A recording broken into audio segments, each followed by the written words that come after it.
Okay, hey everyone. Thank you so much for joining us for another Witch Times Television. I'm Goddess Rhonda, and of course, we have with us our beautiful goddess Starr. Hi, everyone. Good to be here again tonight. Hope you guys are all doing well, not sweltering like us. And we are so excited to have with us the very, very, very way cool and magical group, Metamorph. We've got Margot Day and Kurtis Knight. I don't know if you guys are familiar with them. I got some of their CDs at Witch Fest, which they were kind enough to sign for me. And I cannot tell you how much I love this music. But before we get started with our interview, as always, we like to cast a circle of protection around us. Ooh.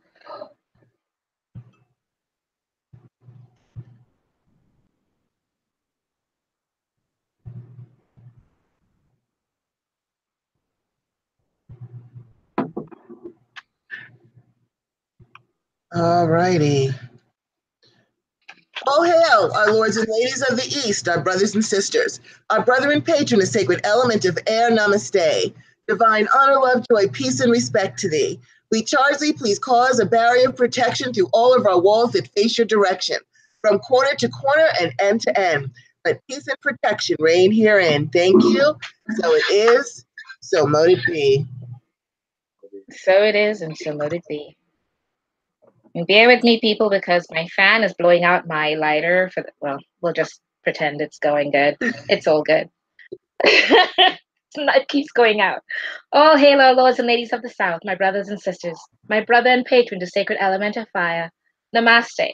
Divine honor, love, joy, peace, and respect to thee. I charge you, please cause a barrier of protection through all of our walls that face a direction, from corner to corner and end to end. Let peace and protection reign herein. Thank you, and so it is. So mote it be. So it is, so mote it be. Oh, hail, our lords and ladies of the West, our brothers and sisters, our sister and patron, the sacred element of water, namaste. Divine honor, love, joy, peace, and respect to thee. We charge thee, please cause a barrier of protection through all of our walls that face your direction. From corner to corner and end to end, let peace and protection reign herein. Thank you, so it is, so mote it be. So mote it be. All hail, all lords and ladies of the North, my brothers and sisters, my sister and patron, the sacred element of earth. Namaste. Divine honor, love, joy, peace, and respect to thee. I charge you, please cause a barrier of protection through all of our walls that face your direction, from corner to corner and end to end. Let peace and protection reign herein. Thank you, and so it is, so mote it be. So it is, so mote it be. And we now bring down the divine white light from the sacred source of all well-being and fill all of our spaces with peace and protection always. So it is, so mote it be, and thank you. All righty, so we have very way cool Margot Day and Kurtis Knight of Metamorph. Say hi, guys. Hi, guys. Hey. Hello, hello. Good to be here. I have to say, I was blown away by your music at Witch Fest. It just, even with all of the noise and goings on and everything that was happening there, your music just snaked right through and just caught my attention. And I was just moving to it. It was just such awesome music. Tell us about your journey. How did you guys meet? How did you start your musical journey? How did all that start to come about? Wow. Okay. It's been quite a long journey. We met on my birthday In San Francisco. long ago. Really long time ago. And then we met and we were engaged in 8 days and we decided to have a baby and called her Morgana, and we did that, and she's an adult now. Fast forward, we had another daughter called Julifer. Fast forward again, and we started making music together in Vermont probably 20 years ago. The first album was the Sacred album that we did together. Oh. Prior to that, I was in New York City, and I had a band called The Plague. But when I met him, I was kind of pretending I didn't sing or play music or anything. And he was like, let's start a band. But we weren't doing anything when we first met that was band-like. And so it was this complete, just strange vision that I guess we had that actually came true, because then we did Sacred, then we did Ladybug, then we did Moss Circle, and now we have Metamorph. Ah, okay. That is so very, very cool. Yeah, yeah. A lot of changes and a lot of going through everything and growth. Sounds like a lot of beautiful growth. Yeah. I wanted to ask you guys, what is your, well, I don't know if you both are in the same tradition or not, but what's your spiritual tradition?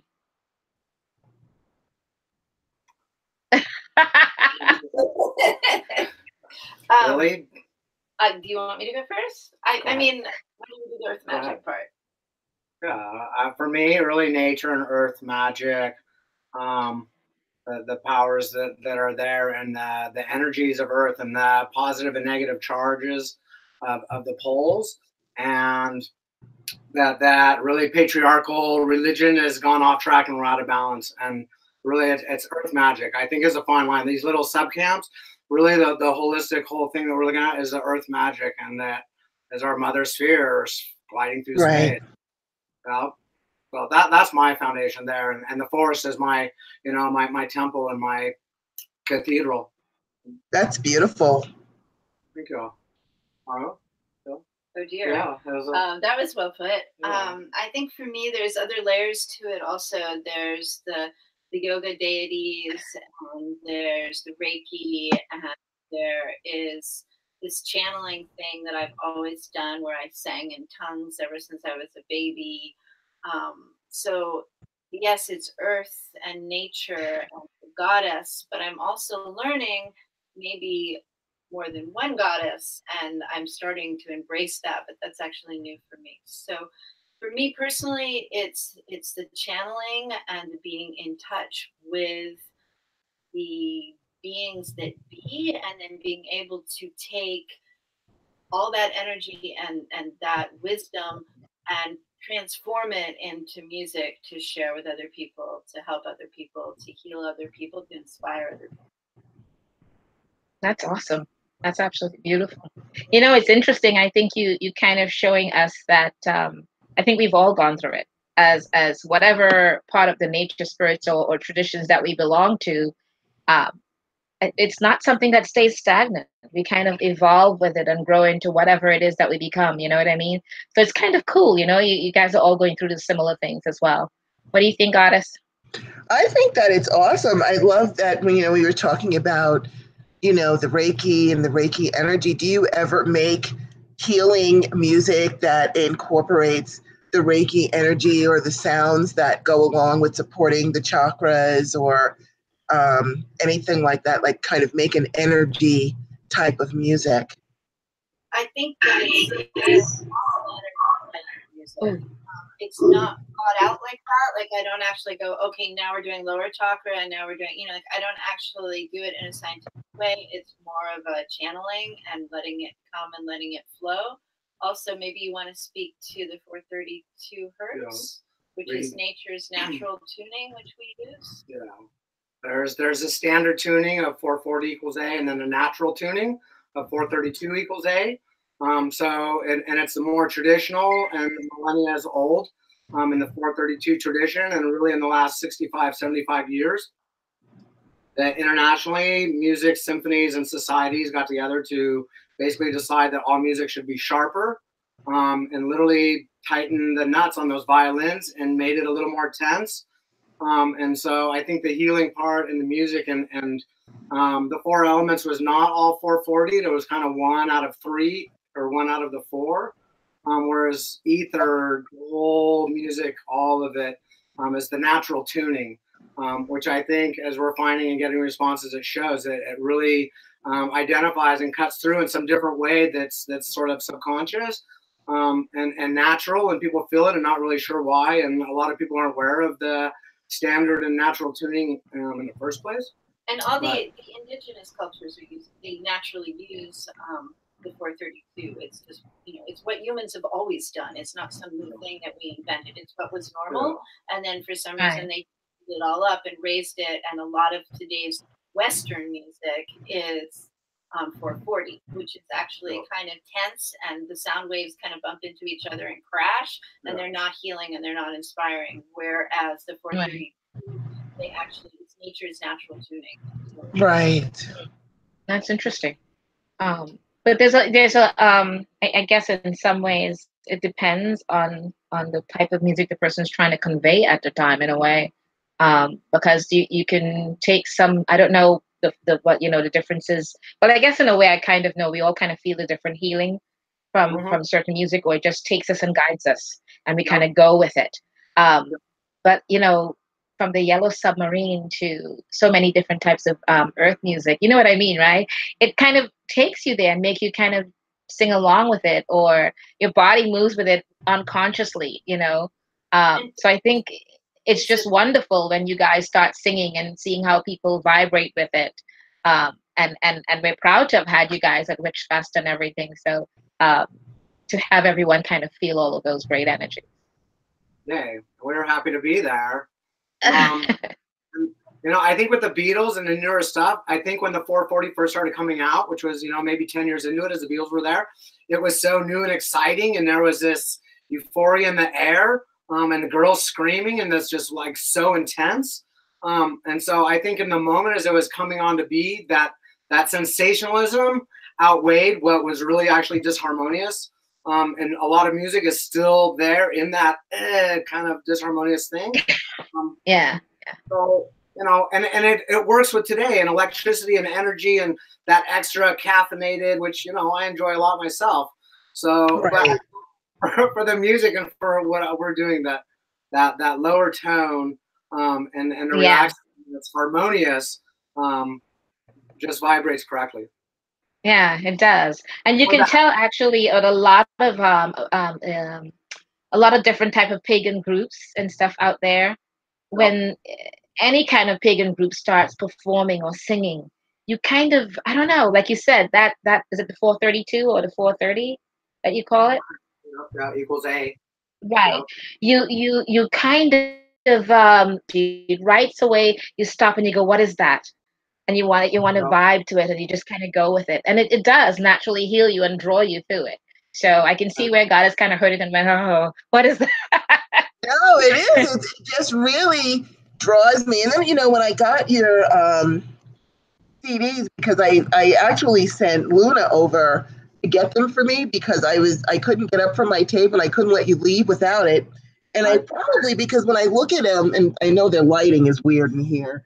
I see you've got the and you've got the over here, and you've got a yin over here, and the pentagram, And so it's probably because this, it's like you're universalist. You respect all of the spiritualities like Goddess Starr and I do, and it could be that energy that came through that just really spoke to me, because I also love symbols. I put symbols, I henna symbols all over myself and other people as well with intention. So I think that's really cool. I have got to get their music. I have got to get their music, because I heard you guys perform, but I was so busy rattling around all over the place trying to take care of everything that I didn't even have the time to shop from anyone. So that was remiss of me. Next time, or I'll have to get it from you guys. Yeah, I got Luna to run over there for me, because it's like there's no way they can leave and I don't have their music, and I couldn't get up because it just really spoke to me. So let's actually, I know you're planning on performing several of your songs for us. And before we do that, though, we do want to go into our chat room. Some people came late and they're asking, who are you lovely people? This is the magical musical group Metamorph with Margot Day and Kurtis Knight. Speaking of your names, is that just a coincidence that you just happened to be Margot Day who met someone named Kurtis Knight? Night and day. She's the real thing. My mom actually looked at me and went, Margot, that's the name of a star. She said to a newborn baby. So it's always gone that way for me with the Margot Day. Okay, there you go. Her father was Mr. Day, so I'm Kurtis. I've adopted wait. Before you embrace that, we called him KK for a really long time on our jewelry pieces. That's how we would sign them, KK, before the name Kurtis Knight. So I don't know really how that happened. It was like baby talk of KK. It evolved. It evolved. And later there, I think it evolved. It evolved naturally. Kind of grew into what it should be, which is awesome. That's great. Did you want to ask about that, the pagan singing groups and where they performed? Or actually, what I wanted to find out about was. Go ahead. I'm sorry, got a Starr. No. What I was going to say was that I wanted to kind of ask them about the other pagan singing groups out there who would love to kind of follow in your footsteps. How, even though we know some of what you guys did to how you get started, but how did you guys get started professionally? Like what steps did you guys take to go from, someone just starting out with a band and getting to be so well known and your music to take off the way it did? I have no idea how to answer that. I mean, I suppose it's massive amounts of work, really. I mean, that's really the truth. And continually just putting one foot in front of another, believing in what you're doing, and just trying and keep on envisioning and manifesting and hoping. And then when it's hard and it's not working, just be like, okay, I believe in it. I'm just going to keep trying, and I'm going to keep trying. So I would say determination, perseverance, and then on a practical level, just a practical social media, you have to sit down with yourself and say, what am I trying to do? Where do I target it? Where do I go? It's a big world. I'm in Norway, but I'm trying to play in Norway. I better focus on Norway, and so those kind of questions. Where do I live? Where can I drive? What do I have time for? Where can I get to? How can I let people know? And then just believing in yourself no matter what. Right. It does take a lot of work, time, energy, and people can see it in the results that you put out and the message of your music and how it makes people feel. So that's wonderful. It is wonderful. And I saw on your Facebook page, which you can go to their Facebook page, Hippolyte, for Metamorph. I see all of these events that you have coming up all over the country, which I think is so very way cool. That now you're popular enough that everyone knows, let's get you in here, let's get you in here, let's get you in here. And so I see, even bigger and better things coming up for you. But how did you, just for the sake, because there are a lot of aspiring young musicians out there, how did you land like your first venue? How did you get that first space, that first club to say, hey, come on over here and perform for us? My first venue at I don't know, it might have been like CBGBs or something like that. I mean, you went out every single night. You went to every bartender and every booking person, and you stood at the door, and you came back again, and you came back again, and you came back again until they finally just were like, okay, we'll give you, Monday night over here at 2 a.m. And that's kind of how it started. All right. Well, you know what? So then basically this is such your passion that you were able to stay the course and persevere and get all these gigs. So really it's about, I guess, pursuing your passion and not giving up, which I think is awesome. Yeah. You guys, the world would miss out a lot if you had given up and not pursued this so vigorously. Thank you. But it's interesting. You said something that was interesting. Did you say that you performed at CBGBs? CBGBs, the Pyramid, the Limelight. Oh my goodness, that is awesome. That is awesome. So many great stars got their beginning over at CBGBs. So when I heard that, I was like, oh my goodness, that is so awesome. That rocks. Because they're quite known for a lot of famous groups. So a lot of groups that made it. Yeah, a lot of them began a lot of their work at CBGBs. So that's a good beginning. That says a lot. I'm like, who knows what to come? You know what I mean? You got a wide open world ahead of you. So that's wonderful. And then ironically, there was Jason at Alchemy, which was the CBGB's gallery that was, I think, was it 90s, early 2000s? Yeah.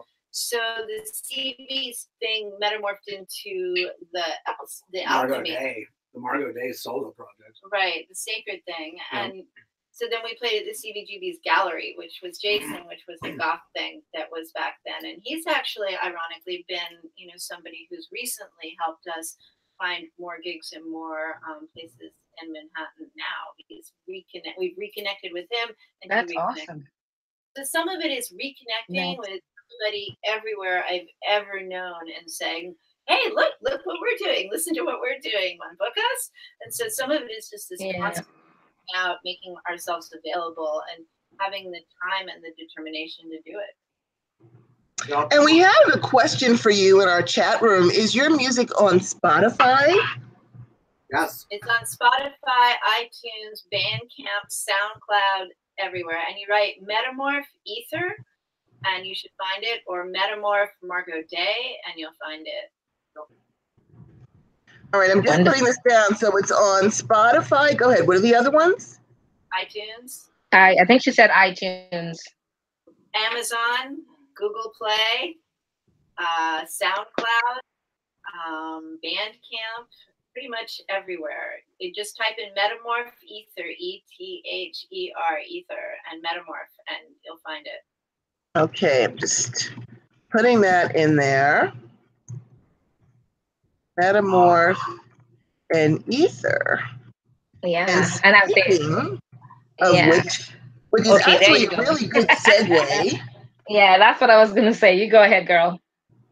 So that's a really good segue actually into our next question before you perform for us, is to tell us about, like, for example, your CD Ether. How was that inspired? Where did that inspiration come from, these songs, especially like Winds of Durga, because one of the things I'm very into is Hinduism. And so listening to this was really good. What is it that inspired this CD? Well, I think you might have a different answer from me, but my answer was I went to a yoga retreat. It's called the Shivananda Center. I've been studying Hinduism and yoga since I was a little girl. And I sang in tongues and I played my flute for this great, wise musician woman that came in to hear me. And I said, how do I get this to the people? What should I do? And she seemed to think that I needed to somehow, I'm not sure exactly what the word, but give it a format that fits somewhere. Because when I sing in tongues, it's just complete channeling and completely out there. Yeah, that's wonderful. It's got the beats, it's got things in it that people can dance to and listen to and relate to, and at the same time have this blending of the Hindu and the channeling. That's beautiful. Wonderful. Beautiful. So you guys going to perform for us? I know we've got down here. We're going to do Z Time. And before you perform, what is Z Time about before you perform that for us? Take that one. Z Time is it's basically it's I think poetry with nature, in the elements, the struggles of life. And that really is a poem I wrote, and it was definitely, I think, a little more negative. And the chords, the guitar stuff got written, and Margot, who's the melody master, brought the words to the chords and the melody, and it sort of went through that Margot Day, goth filter that put that positive twist. I really sort of saw that everything is all right, and to just rewind. It was 2 years ago, so it was a little more negative. But really, I think my struggles and our time in Costa Rica, and the elements and the jungle, and the struggles of life, and that just sort of, and it was originally, what was it? It was. Z became truncated from it being, what was it? Do you remember? Now is the time. Oh, yeah. It was just now is the time. Somehow became Z Time. Right. Okay. It was a nickname, really, at first. Yeah. Yeah. Okay. So, and I think for the question of all the ether songs there was a kind of coming back to embrace music again and ourselves, and many years into our relationship, and that we were going to actually take on this music quest that we both have desired for a long time in different ways, and have put it aside and come back to it, and put it aside and come back. And really the struggles that we were going through personally and just emotionally and physically, and growing through that, those songs and a couple others that didn't go on the CD, just that was what came out of it. The poetry, the writing, the chords, and the drums, and inspiration, I think, from traveling, and it just came together. A few things got put to the side, and it was like, this is the 9, and went with that. Yep. So, and as your listeners, as you guys know, we usually use the computer, and we're definitely electronic with that acoustic element, and we've super focused on the electronic thing, and that's how we play out. We have a couple other times done acoustic moments, and so this will be one of those magical moments where we'll do that. Unplugged. Very way cool. Okay. Yeah. Let me check my tuning. There's new strings there. Just make sure start off on the wrong ew. We'll take this moment to have Melody say hello. Can you guys Hi, hear? Melody. Hi, Melody. The light's not that good, Melody, but there you are. All right. Yes, Melody is my comfort, my love, my joy. Oh, I can dig it. You know, it's nice to have something in life you can absolutely count on. Absolutely. All right. So like you said, we're usually electronic. This is special and unplugged. A nice little moment for tonight. Beautiful. I'm so excited. Yeah. Let's hear it.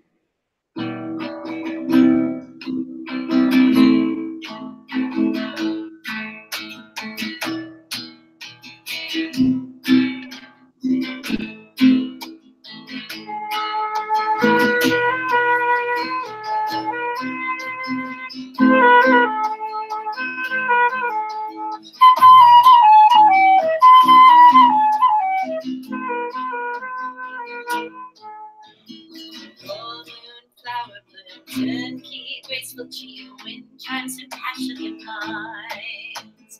Graceful as a dancer, all nations without answers, found in Pangea crimes. And now is the time, can we all just rewind? Dawn fills the fading night. Now is the time, can we all just rewind? And everything, it's alright.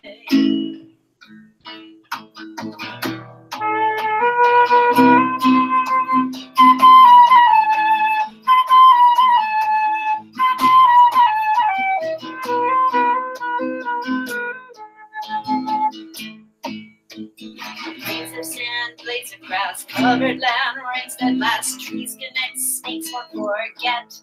We've all been bitten, the past rewritten, the jungle has taken a toll. And now is the time, can we all just rewind? Birds fill the fading night. And now is the time, can we all just rewind? And everything,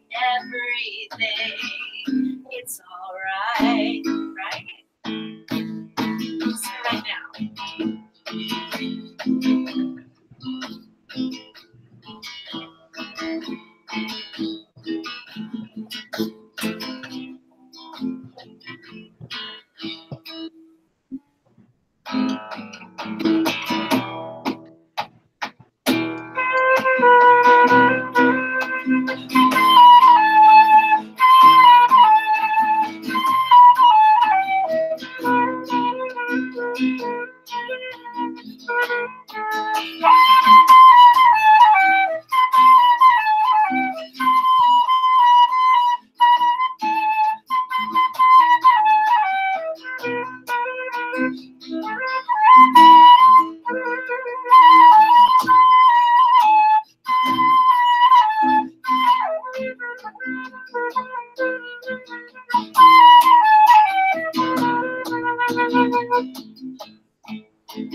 fading night. And now is the time, can we all just rewind and everything,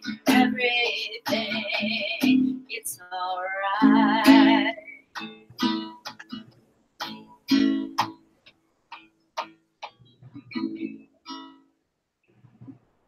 That was so great. Yay. And you know what? That song is so apropos right now as we've got all these planets in retrograde and their various pre-shadows and post-shadows.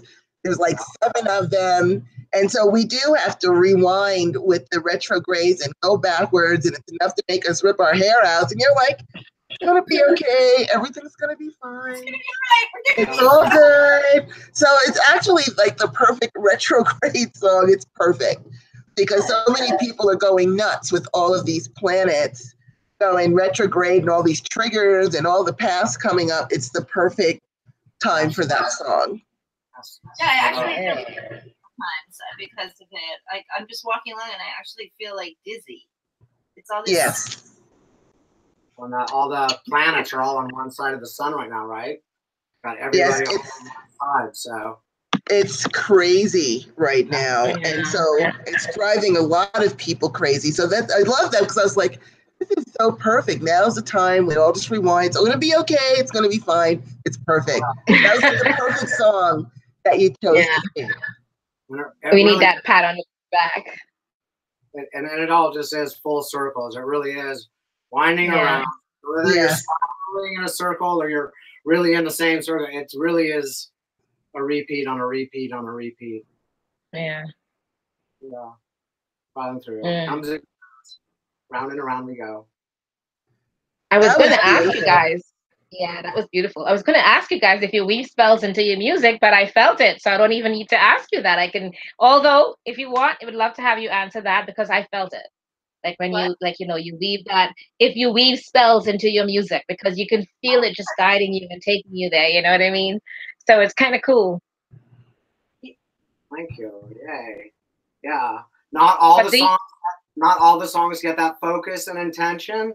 And somehow they're, you know, they're midway in the point or something, but definitely some, that one I think worked in. I mean, I kind of don't feel that way about it at all. I feel that the songs are kind of written already, and really, for me, I just feel like I find them, like they're floating out there in the collective consciousness, and my job is to channel them, find them, and organize them into something that makes some sense, so that we can sing it for you and perform it for you.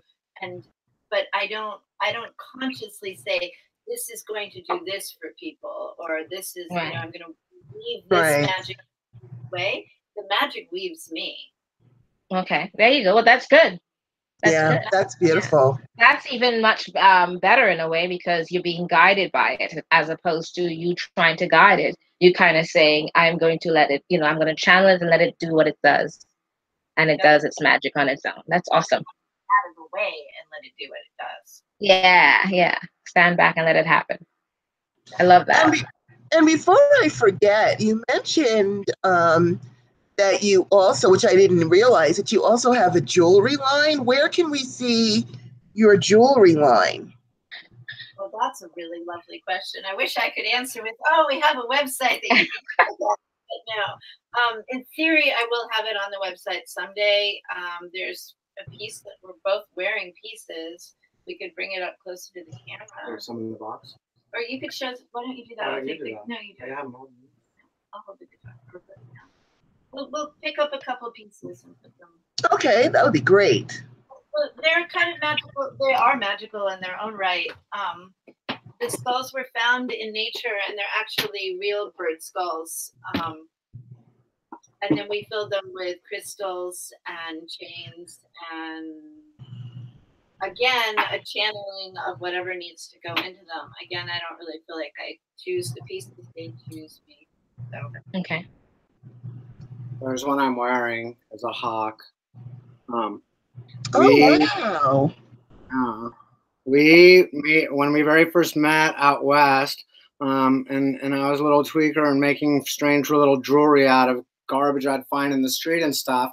and met Margot. She brought this clay in, and we had made some pieces. And someone then later took us to the forest where all the owls live, and there was many owl pellets laying around with little skeletons left over. And so out of that all evolved different makings that we've done for. Beautiful. That was a big one. So this big one is actually, as the owl pellets are harder to find, and we got a little more elaborate. These are actually seabirds from somebody in England that had been collecting them for some years and brought that.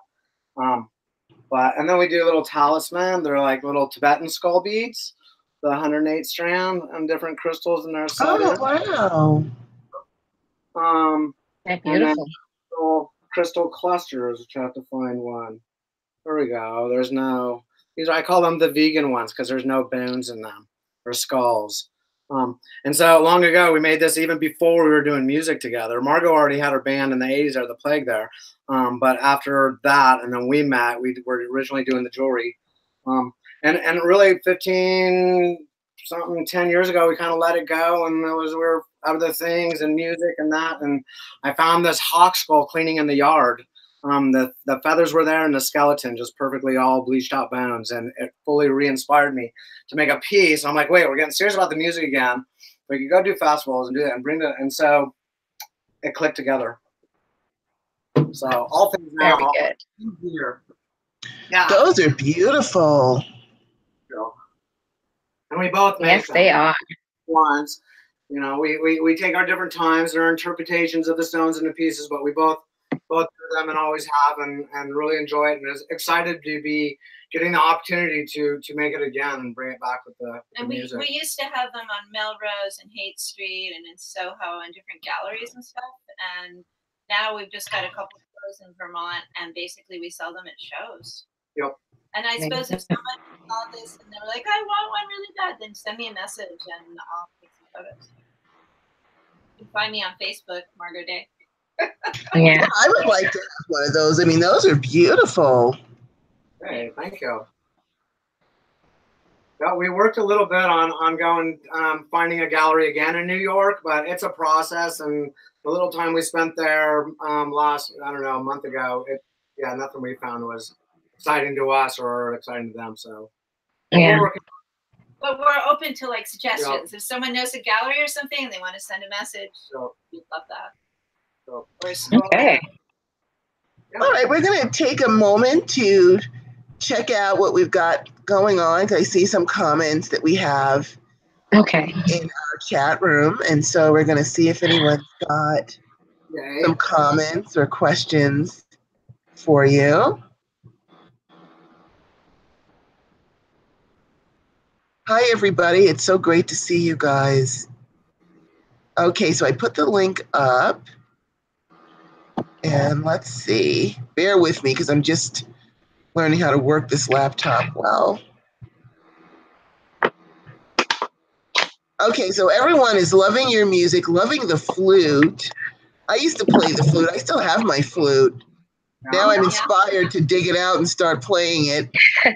Yeah. Ella says that your music is really soothing. She listens to your music with your eyes closed, and Emily says that you guys are like oracles, and says that your music is beautiful and thanks you for sharing it. We have that your music is very powerful, using the bones for inspiration for your art and channeling. We've got hearts. Everyone is really, really enjoying your music, which gives us a segue into let me see what our next question was. And so we do have you, because I already wrote down where everyone can hear and purchase your music. And they can also, if they want, they can go to your Facebook page and request some of the jewelry that you've shown us tonight. When you're writing your music, do you guys like consciously get together and say, okay, we're going to write a song? Or does something just inspire you when you just start a note and then you just kind of grow it from there? Like, how does that happen? Or do the words just channel to you and then you add the music to it? Tell us the process of your writing songs.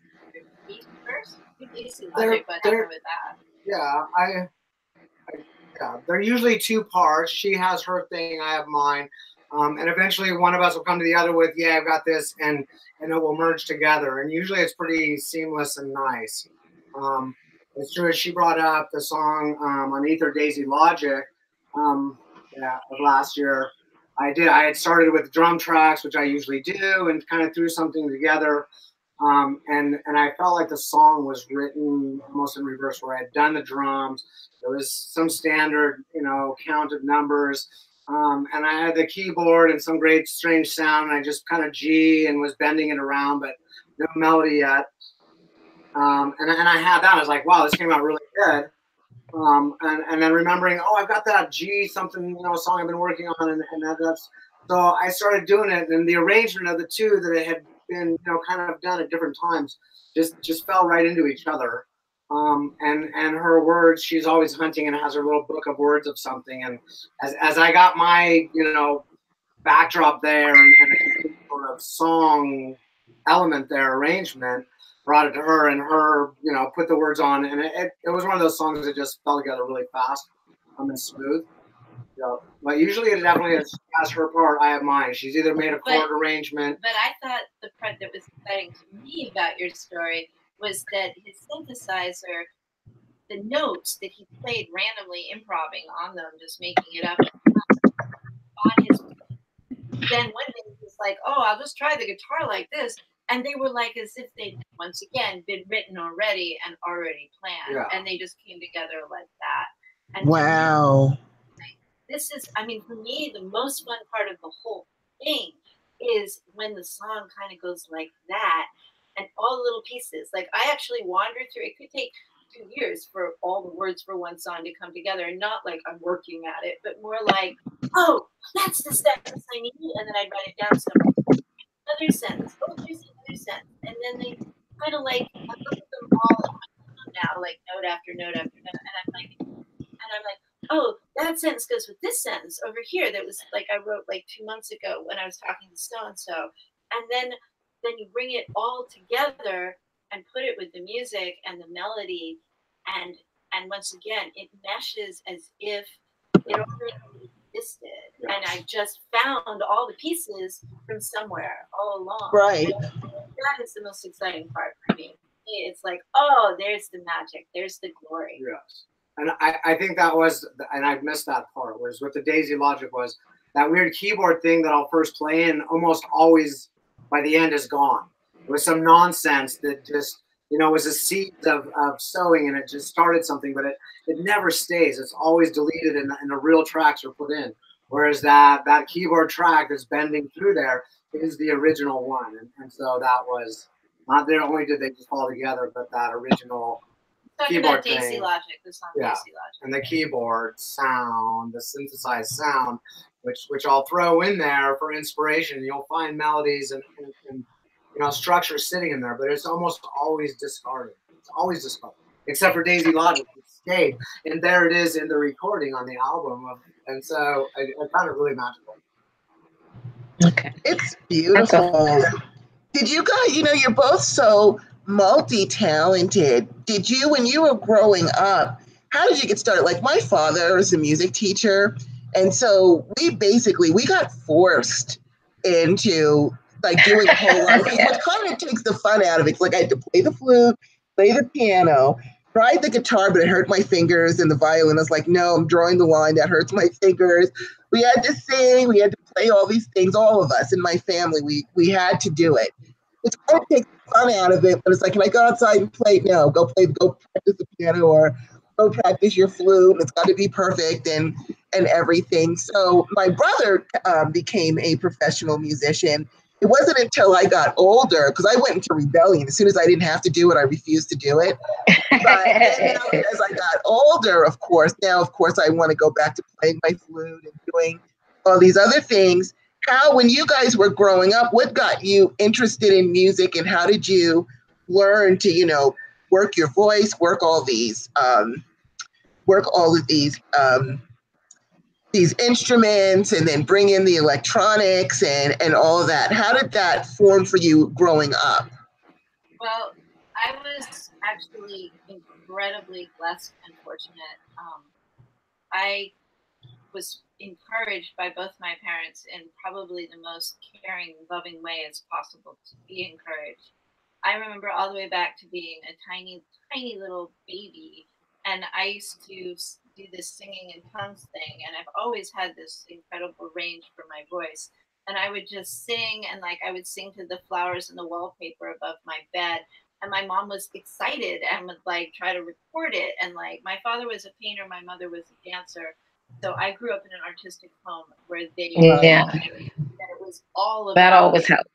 Fostering creativity and fostering it to give to people. And that was, I was brought up with that. That wasn't my idea. Right.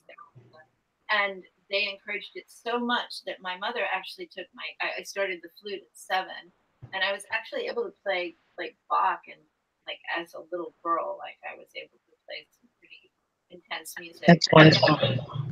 Beautiful. That was also very supportive. So I played my flute while he played the piano as a little girl.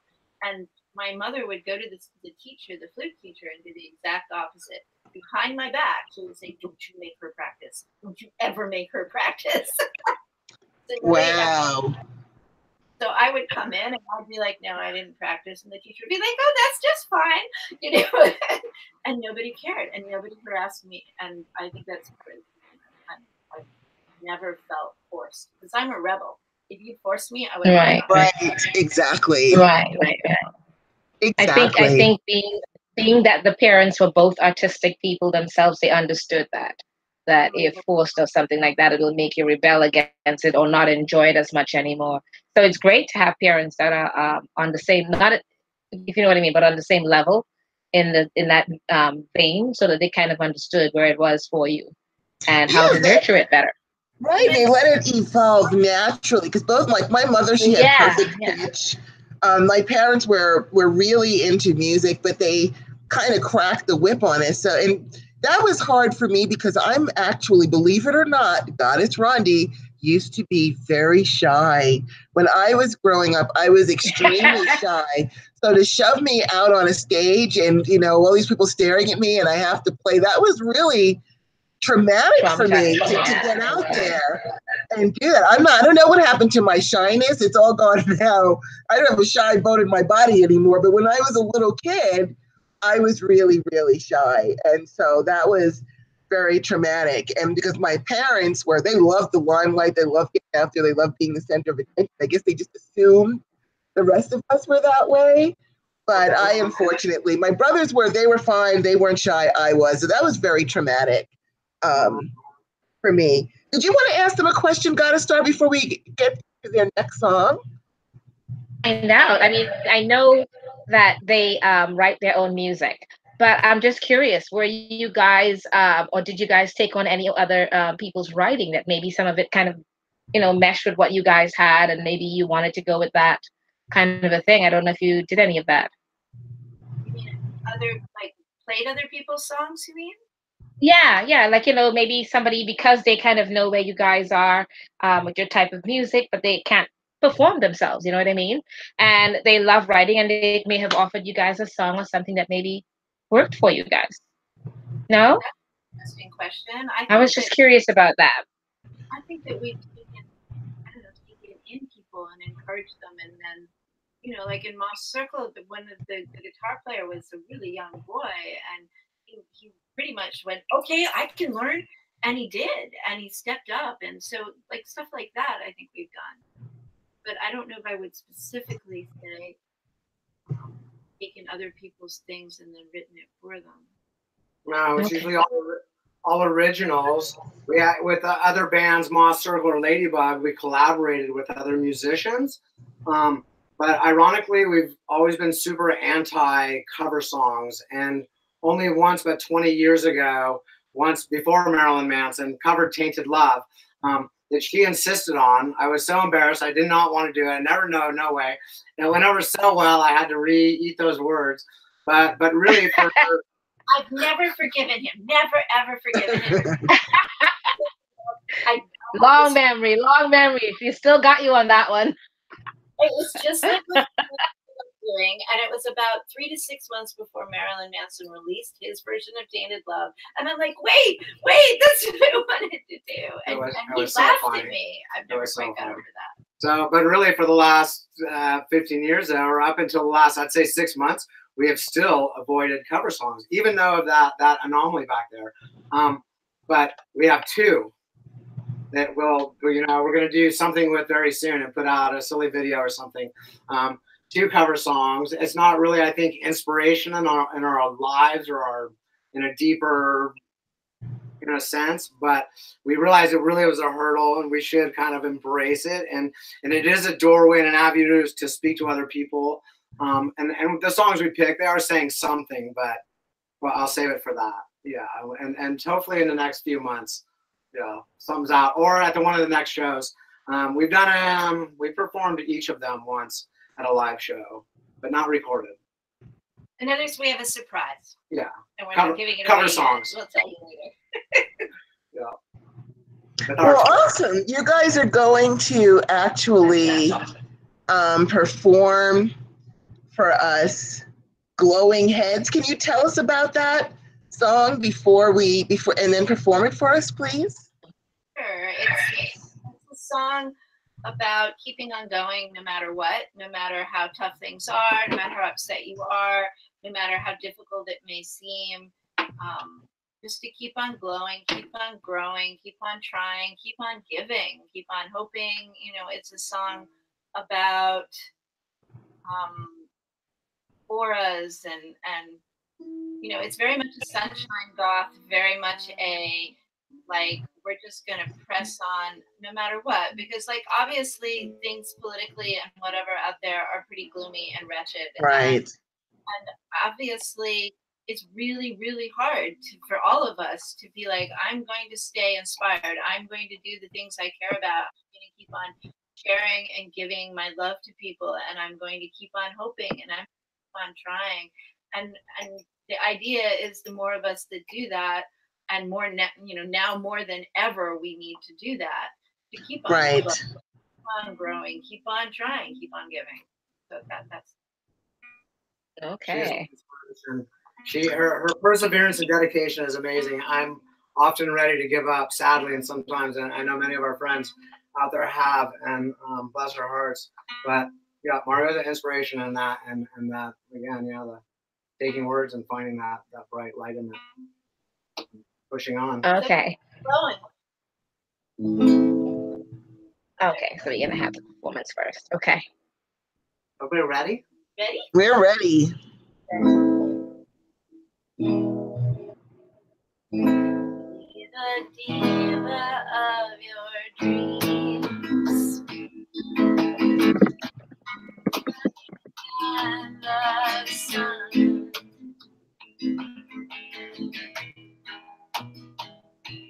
Against me.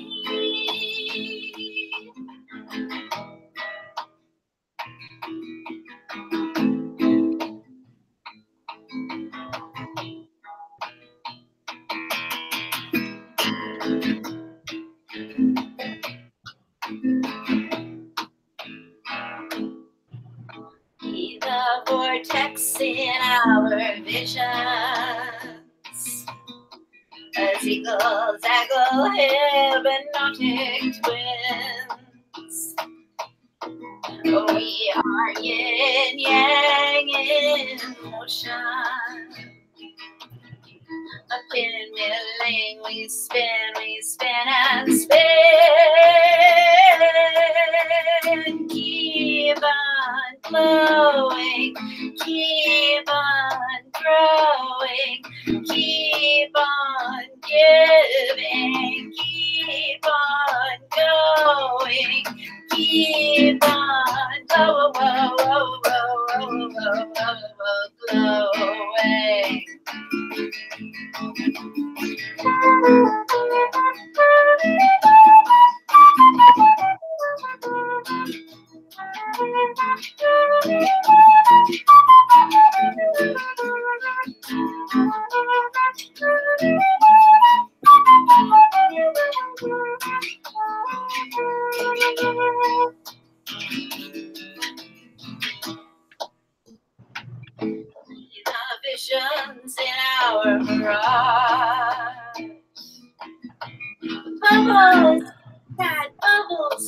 will we rise. Matter shimmering orbs of love. Illumination amplifies our drive. Keep on glowing, keep on growing, keep on giving, keep on going, keep on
That was awesome. And I love that you mix your singing with the flute playing. That was freaking awesome. Multi-talented, or what is it called? Multitasking. That was awesome. That was really awesome. Your music is so uplifting and inspiring. It's just awesome. Yeah, it is. It is. And I wanted to let you guys know some of the things that are being said in the chat room regarding all of your music. Let's see. I know you guys heard about the y'all are geniuses and love your hearing. And love hearing your processes as to how you come up with the music and how you evolve with it. Let's see. That's Sukia Moon. I hope I did not mess that up in my enunciation of it. Says like she's asking a lot of different things about Goddess Rhonda, music exploration video, and myself about any music wanting to write with. No, I was just asking them in general, as to all the things that I see them doing because they're so talented, and so I wanted to see what their whole process was in general. Let's see. They Satsuki wanted to know if you said Sunshine Goth. I did. Awesome. Okay, I think she was curious about that, so maybe you can go into a little bit about that for us. Okay, well, I lived for a really, really long time in New York City in the goth world of darkness and staying up all night and not going out in the day ever, ever, ever. There was no sunshine at all. And now I've decided to try out the sunshine, and I love the sunshine. I bask in the sunshine, and it brings me great joy. Okay. So okay. It's just sunshine God, shining the light okay. and still embracing the darkness. I mean, you need both. And you need both. You do need both. So that's you doing both and finally balancing it out. That's awesome. Absolutely. Yeah. And then let's see. Star of the Highest Power says, I don't know why, but this puts me in the mood of autumn. And then Satsukiya Anme said, I'm so moved. Thank you. Let's see. And she also said, singing and playing the flute together in a way I never thought, but wow, why not? Amazing. Let's see. And they're all basically just saying how much. Okay, and Satsuki said that she feels that Sunshine Goth explanation and she kind of goes with it. That's wonderful. And in general, everyone is really vibing and loving your musical talents and everything with it. And thanking you so much for sharing it with us. Well, for listening. I have a question for you, because you had mentioned that when you were younger, at a very young age, you were playing all of this advanced and complicated music. Do you feel, or have you ever experienced like a past life regression that would show that you were perhaps a musician during the time of Bach, or those musicians that maybe you were back then playing? It's a really big question, and actually I don't have memories of where I did what, but I feel like the different past lives were lessons and part of the growth so that I could do what I'm doing now. And I feel like this is the lifetime that I'm supposed to bring it all together, all those different lifetimes of learning. Wonderful. And so, no, I don't remember specifically anything like that, but I definitely feel like this has been a long process to get where I am now. Right. Beautiful. Many lifetime process. I wanted to ask you, what other instruments do you play other than the flute, if any? Yeah, you don't want to hear my ukulele. You really don't. Yes, we do. Pull out your ukulele. It's just, you know what, it is an interesting thing listening to people who have instrumental talent, because a lot of them, they play rather by ear rather than being taught particular notes. They play it by ear. They will hear music and they'll play it back. And a lot of times they can pretty much pick up an instrument and somehow to just kind of go with it. So,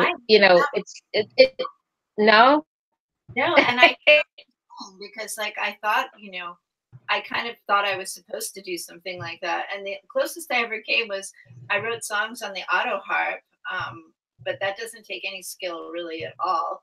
And the ukulele is not really, unless you're a master at it, it's not a particularly difficult instrument.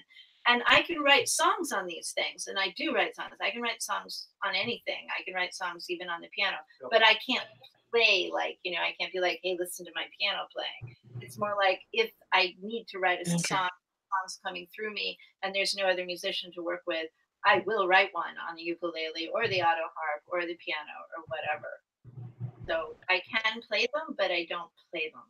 That made very little sense, but there you are. No, I understand. No, it does make sense. It does, more than people realize. Basically you use that as the way to tune whatever song it is, to get the tune put together. But you don't necessarily play the actual instrument. I got it. So that's kind of really cool, because my son used to play, they learned the Suzuki method, and they used to have a tendency to, anything they heard on any particular instrument, they would play it back. It was kind of cool to listen to. I find you guys all very talented. Huh? It's supposed to be a great method. I'm not familiar with it, but I know that it's great. Yeah, it helps people pick up different instruments very easily and play it back, once they learn it, that is.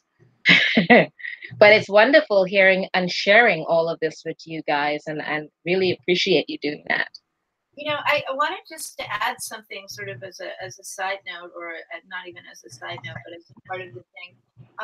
When we talk about my childhood or where the music came from or that sort of thing, I also come from a long line of female, the matriarch line of women healers. My mother was a healer, and my grandmother was a tea leaf reader and a fortune teller and a healer and an herbalist and a healer.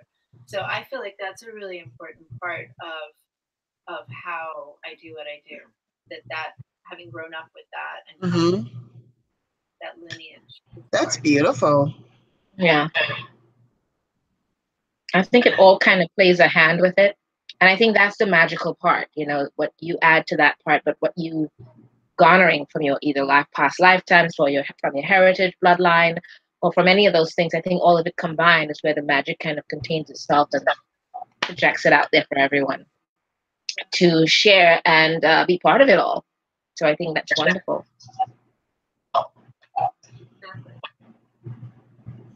And speaking of past lives, It sounded, did you say that you guys met and were engaged in 8 days?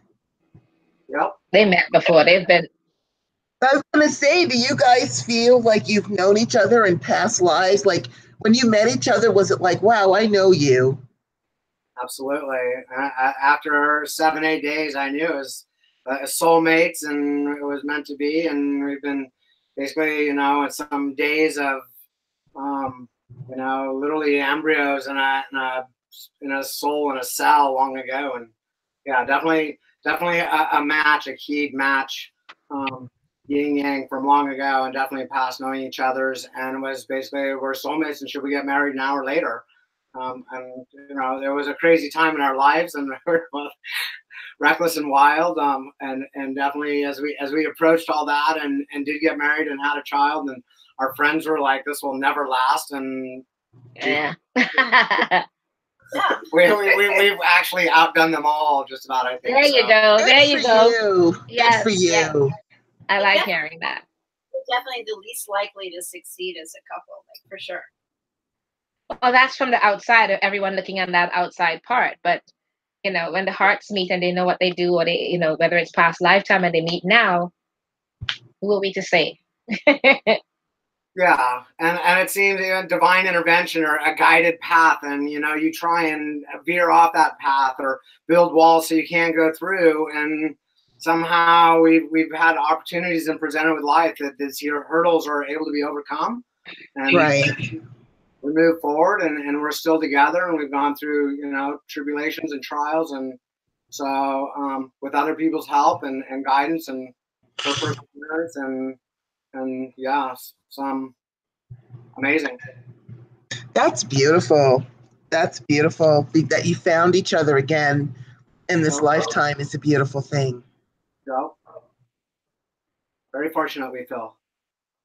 Well, we've got time for one more song. So I know we're going to hear your awesome Daisy Logic. Would you please tell us about that before you sing it for us?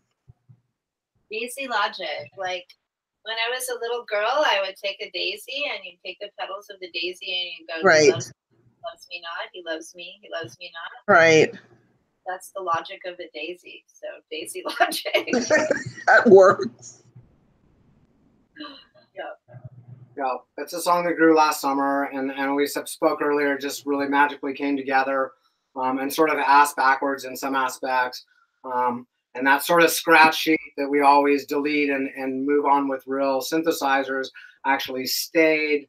So I think out of that, you know, all the songs are magical to us, but I think that one was especially, and just came together. The chords have been brewing for maybe a year or two, but didn't know what to do with them and how or why.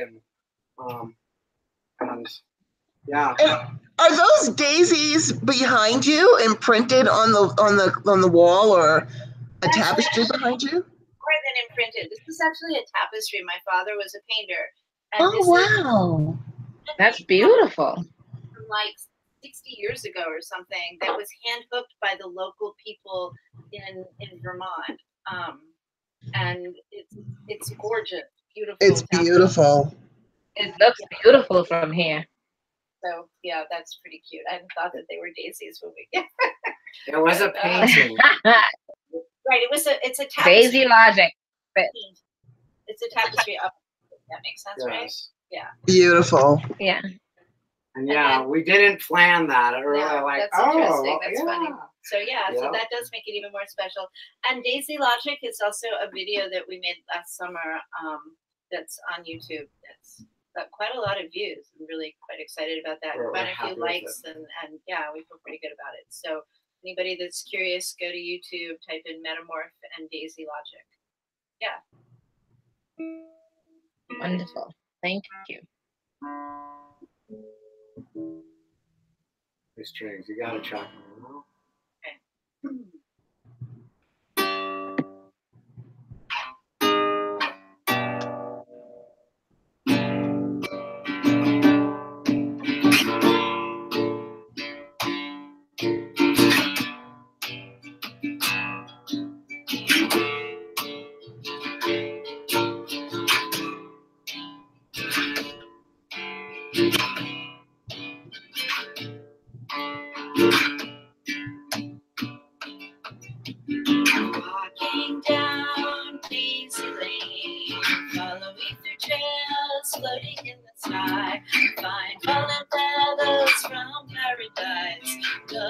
loves me not. He loves me not. Loves a daisy. Reaching for the stars, reaching for the moon. See dragon feathers blowing in the wind. Or gargoyle griffins trusting the unknown. He loves me not. He loves me not. Loves a daisy. He loves me not. He loves me not. He loves me, loves a daisy.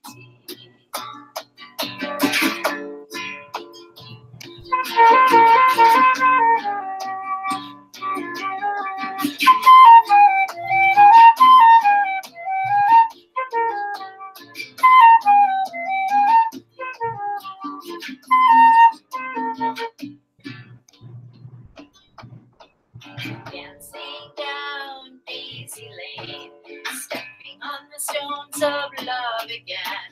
Hesitating kisses in our avalanche, epiphany junkies in our mind. Feels it loves me not, loves a Daisy. He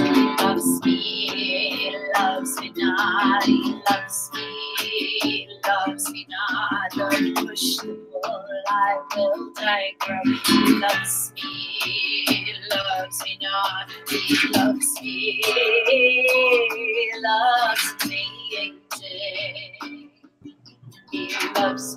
He loves a daisy.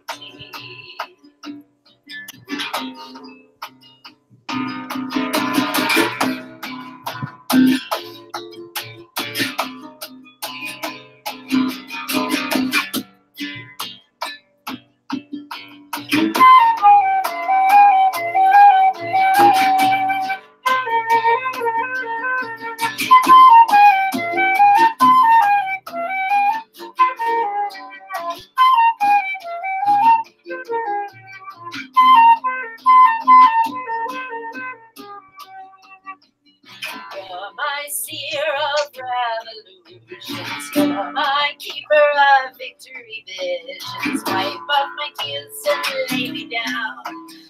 Wipe off my tears and turn me on. He loves me not, loves a daisy. Loves me not, he loves me not. Don't push the pull, I will tightrope. He loves me not, he loves me daisy. He loves a daisy.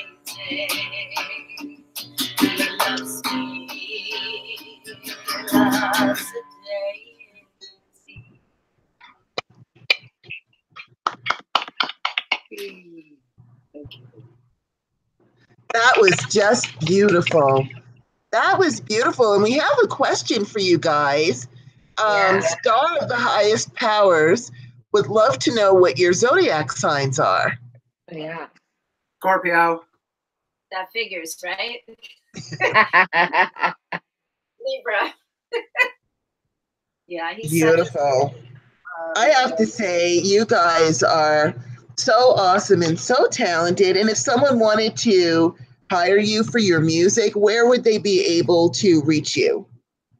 Well, they can go to margotday.com. That's Margot with a T. And there's click on the little email thingy there. Or they can go to Margot Day on Facebook and find me pretty easily. Or go to Metamorph on Facebook. Yeah, that's awesome. That is awesome. Your music is so fabulous. And we are so honored that you joined us today and hope that you'll come back and join us again sometime. Absolutely. Well, and to let them know that Sukiya Land Moon says that your voice is really, really beautiful and full of passion. The flute and guitar parts are equally powerful as the pointed, powerful lyrics. And again, the people in our chat room are amazing, and they're always here with us. And they wanted to say thank you, letting you know how beautiful it is. Cheers to all of you. Thank you. Blessings. Blessings. Well, we want to thank you again. And of course, we want to thank everyone in our chat room, as always, for joining us. You know, we love you. We think you're so awesome. And so we wish everyone an awesome week. Listen to Metamorph's music to help us get through all these horrible retrogrades. And I shouldn't say horrible, they're here for a reason, ultimately to help us, trying though they are. But listening to this upbeat music can actually kind of help you maybe navigate that, because with all the post shadows, we're not going to be finished until sometime next year. So we kind of got to gear up for the rest of the year and persevere, and having uplifting music to listen to can really help us to go ahead and do that.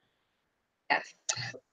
And so we thank you again, Metamorph, Margot, and Kurtis. You guys rock. You totally rock. Thank you. Thank you for having us. Absolutely beautiful. And thank you for blessing us with your many inspirations of songs. And everyone in the chat room wishes to thank you as well. And many blessings to you all, to you both. Yeah. And to everyone in the chat room, thank you guys very much again. In the chat room. Love you guys as usual, being part of our show as usual, because you make it what it is. You know what I mean? You're always there offering amazing, insightful questions and thoughts, and we appreciate it very much. Absolutely, because this show's all about you guys. So as always, we say merry meet, merry part, and merry meet again. See you next week. Yes. Blessed be everyone. Take care. Bye-bye, everyone. Thank you so much.